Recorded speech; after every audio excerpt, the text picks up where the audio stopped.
berjumpa kembali. Saya berharap kita semua dalam keadaan sehat. Tentu saya berharap kita dijauhkan dari hal-hal yang buruk. Saat ini saya sedang berada di dalam mobil pastinya. Saat ini kita akan melakukan overview bagaimana caranya belajar mobil automatic atau biasa disebut mobil matic gitu ya. Nah, ini saya lagi di dalam mobil. Kita akan segera melakukan overview terhadap mobil matic. Di sini ada terlihat huruf-huruf di dalam yang melekat di transmisi mobil matic ini. Saya sedang menggunakan mobil matic dari Honda. Ada huruf P, ada huruf R, ada huruf N, ada huruf D, ada huruf S, dan ada huruf L. Nah, tentu ini semua punya fungsi di dalam mengemudikan atau mengoperasikan mobil automatic. So, next. Huruf P itu adalah park. Park itu parkir gitu ya.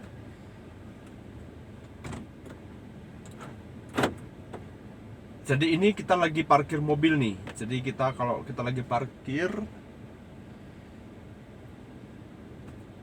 tentu kita lagi di tempat parkir, sehingga tuas transmisi ini kita letakkan di huruf P. Jadi P itu parkir. Terus yang kedua, R. R itu adalah reverse. Reverse itu adalah R mundur. Jadi kalau kita mau keluar dari mobil, keluar dari tempat parkir, maka kita menggunakan R waktu kita mundur gitu ya. Jadi reverse ini adalah untuk mundur. Jadi kalau dalam menggunakan mobil automatic atau mobil matic, kita tinggal menekan tuas transmisi ini ke R, maka dia tanpa digas pun di tempat yang rata, maka pasti dia mundur sendirinya. Nggak usah digas juga pasti mundur.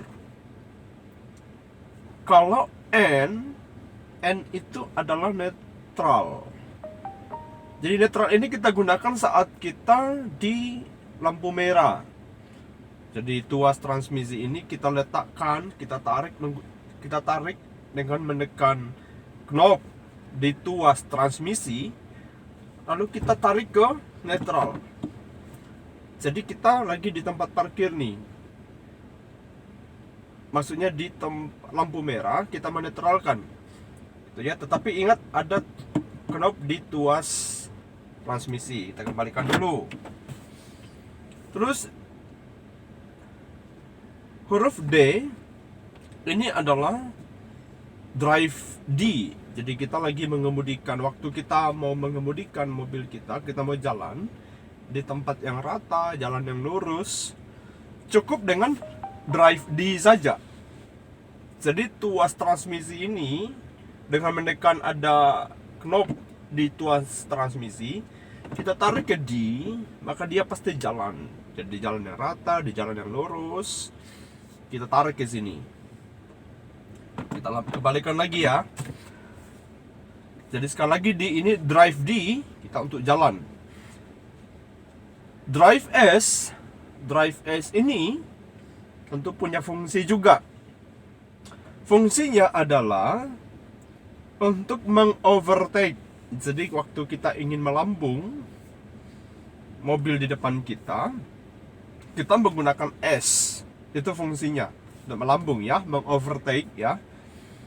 Tapi juga kita gunakan pada saat tanjakan yang tidak terlalu terjal atau turunan yang tidak terlalu terjal, kita menggunakan S. Jadi kita jangan pakai D karena itu merusak transmisi Anda, tapi gunakan S. waktu tanjakan-tanjakan gitu ya. So, drive L itu apa? Low. Low itu adalah waktu ada tanjakan yang begitu terjal, yang sungguh terjal, kita harus menggunakan L. Jadi kalau kita mendaki nih, maka kita menggunakan L. Juga sama dengan turunan, waktu kita menurun yang sangat terjal, harus gunakan L. Jangan gunakan drive D, jangan gunakan drive S, tapi gunakan drive low atau drive L. Karena kenapa? Ini memang di sini proporsionalnya, memang di sini porsinya. Jadi kita harus menggunakan huruf L ini waktu kita menurun. Memang itu porsinya agar tidak merusak transmisi kita. Jadi sekali lagi ini adalah kegunaan transmisi, ada huruf-huruf di sini.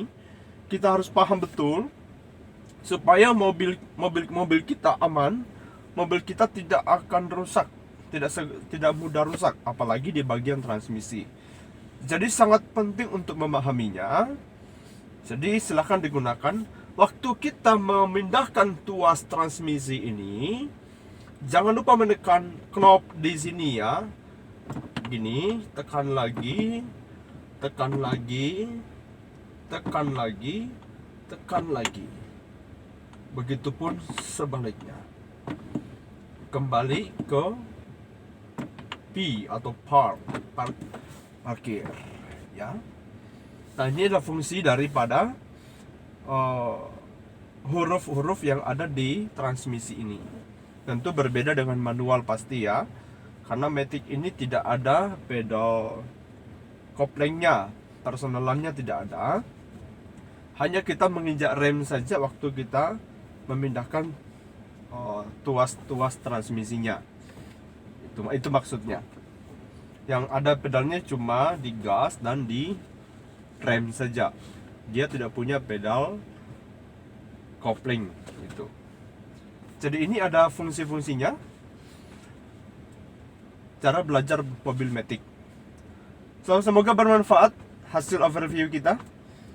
Tunggu video selanjutnya. Bagaimana cara mengemudikan mobil Matic. Sekian dan terima kasih.